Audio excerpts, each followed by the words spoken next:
Alright, y'all, let's see why MrBeast is kicking niggas out. Let's see. Yet only 5 months after getting hired, Matt would upload a video to his personal channel titled "Why I Quit Working for MrBeast," in which he'd explained that he was no longer on the team. Matt would then go on to praise MrBeast, talking about how much he enjoyed the job. This was a dream job for so long. Going to work was a blast each and every day. You see, sucking his dick but bashing him. You see?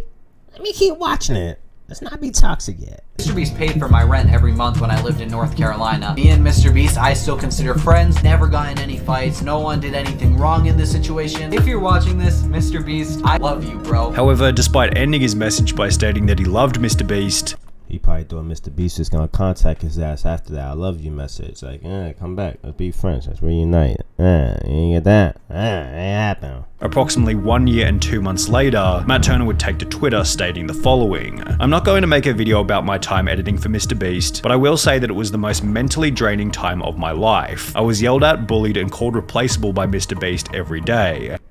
I could imagine. Look how much subscribers he got. He probably take his videos extremely serious. He one of those. You could just tell. Being in tears and having mental breakdowns day after day is difficult, and after a while it became too much. After every editing mistake I made, I was made to feel like an absolute idiot. You see it? That's why I can't be working for these YouTubers when it comes to editing and shit like that. They ain't gonna talk to me. They ain't gonna make me feel like an idiot. Slap the shit out you. Hey, you wildin'. Call the cops now. You wildin'. So that's a summary of almost every day on the team. That's what it was like to work for MrBeast, and that is why I don't work there now. While Matt might have thought that his MrBeast call out would command a bunch of respect and sympathy, the opposite of this happened, and everyone instead began to stick up for MrBeast. I think people are jumping to conclusions with this MrBeast stuff. If this editor really was harassed like that, wouldn't he have spoken up sooner? He's one of the most famous YouTubers, so it would have been easy to start accusing him. I think the bullying is just over-exaggerated. So basically, MrBeast's editor is a kid who hasn't experienced the real working world, so throws a tantrum and starts slamming MrBeast with unsupported allegations. He sure knew he wasn't gonna win this. You know how much fans MrBeast got? Damn, bro, I could have told you that. Damn. Why would you set yourself up like this? Moment it gets tough. Kids these days. Bruh, this was... Only I could do it. You see how I come at I show speed and niggas still fall? Only I could do it. Y'all niggas can't do it, but I'm telling you, I'm different. 1 year ago, why are you coming at him now? Keemstar would point out the most obvious flaw with Matt's Twitter thread. I just find it very strange that he's coming out saying all this negative stuff about MrBeast when a year ago, when he actually left, he uploaded a video saying it was the greatest time of his life. Whilst others came forward stating that they had a great time working with MrBeast. I've known MrBeast for over 3 years now, and I was helping him with graphics for his channel. I don't even have one experience of him being mean or disgruntled. Nah, he is right. He mad that I love you. I told you, MrBeast didn't kiss his ass. You feel me? Yo, Jumpman be figuring shit out. MrBeast didn't kiss his ass and be like, oh, I appreciate that video, bro. I appreciate that video. Come back with me. Come back with me. He wanted MrBeast to... he want to work for him still. Beast probably fired them because he found somebody better and better and better. I'm not no MrBeast fan, but I'm just speaking like facts. He's just tight. He wanted attention. MrBeast didn't give him attention, so then he posted that Twitter thing, and now everybody is backfiring on him, bro. Only I could do it. Only I could come at these YouTubers. Only I could do it. Y'all niggas can't do it, bro. Me in any even though this shit was made before I started YouTube, but still. Way. He was always very kind and very nice. Which was once again echoed by Keemstar. I talked to one of his employees, and he seemed like he loved working for him, and MrBeast seemed like a really cool, genuine guy. Things became even worse for Matt after MrBeast had a phone call with Keemstar.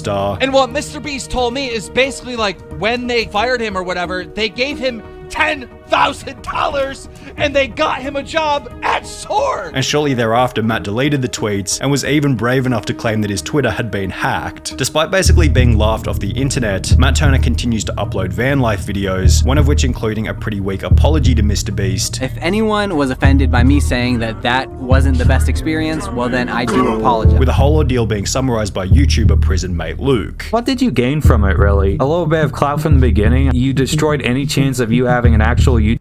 Yeah, he did. Yeah, you did fuck up your shit though. No cap though. You did fuck up your shit just for a little bit of, just for a little bit of. He is right though. Only I could do it. I couldn't do it. YouTube career, and all of those views went away immediately. And now you're just forever tainted with the fact that you're just the guy that lied about MrBeast. However, Matt Turner wasn't the only person to try and expose MrBeast before having it backfire terribly. Back in 2018, FlyDoesYT uploaded a video titled My Experience Editing for MrBeast, Worst Week of My Life, in which he'd foolishly accused MrBeast of faking the content before going on to make the bizarre point that MrBeast didn't even appear in the videos. When you make a YouTube video for your channel, you should, we'll go film your video without you. That's cool, yeah. The claims were so outrageous that MrBeast himself took to Twitter before stating, "If you think I'm faking my videos, then ask the streamer to whom I gave hundreds of thousands of dollars when they get them. Go and ask somebody who got part of the $500,000 that I gave away this year when they got it. You will not find a person who said I did not give them any money." This shit interesting. These niggas stupid. Someone who is friends with both MrBeast and Fly, it is my unbiased opinion that Fly is in the wrong. Unlike Matt Turner, Fly has since had a relatively successful career, having built a channel with over 300,000 subscribers, yet he hasn't been nearly as successful as Jake the Viking, who's been able to show that a peaceful ending with MrBeast is always the most beneficial path. Jake appeared on the MrBeast channel for the first time back in June 2018, as Jimmy required a strong character to include within the videos. Can you dip this in the water tank for me? It's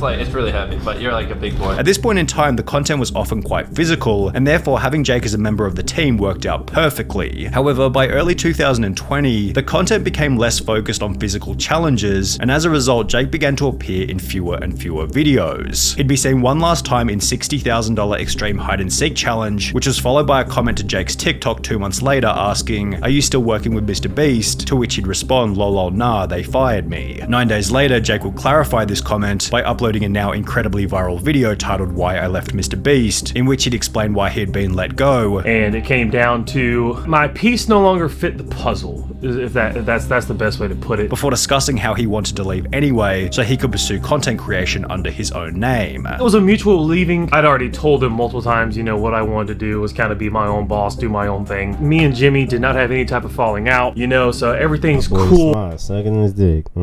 Smart. Jake the Viking wasn't the only person who eventually ran out of utility on the MrBeast team. For example, whatever happened to Ty, who was picked up on the side of the road for his first appearance in the World's Little video. You wanna come sit in a pool of cereal for 10K? And with comments such as, "Ty is such a cool guy, he needs to be in more challenges," he was able to return to the channel. And then this is Ty from the cereal videos. You guys really liked him, so we brought him back. Appearing in a total of 7 different videos before he'd also disappear. Considering Ty was picked up at random on the side of the street, he was never an official member of the MrBeast crew, yet according to the wiki, Ty still works for MrBeast, but works mostly behind the scenes. Ty has since become a father and still maintains an Instagram following of over 28,000 and a TikTok following of over 80,000, on which he uploads music, comedy, and dancing videos. Tyler Conklin was another MrBeast member.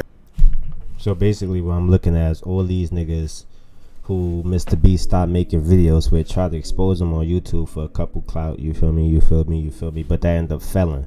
Try again, must try again, stop. You can't, only I could do it. I keep telling these niggas, only I could fucking do it. But these niggas keep trying, no, you can't come at these bigger niggas. You can't work for somebody that try to suck their dick after and try to get clout off them. That's not how YouTube works. That's not. I could have told you that. That's all we gonna watch for today. That's crazy. These niggas really got that shit really backfired on them. Now they all probably regular and shit like that. That's crazy, but the only smart nigga is that Viking nigga. He ended his shit and now he's still wildin' on YouTube. He's still wildin'. Y'all should have did that, bro. Never try to end up on bad terms, bro. That shit gonna always backfire because people like, bro, that's a lot of people's favorite YouTuber, bro. A lot of people look up to MrBeast. If you think they gonna believe some crazy shit like that, come on, bro. Y'all gotta be smarter.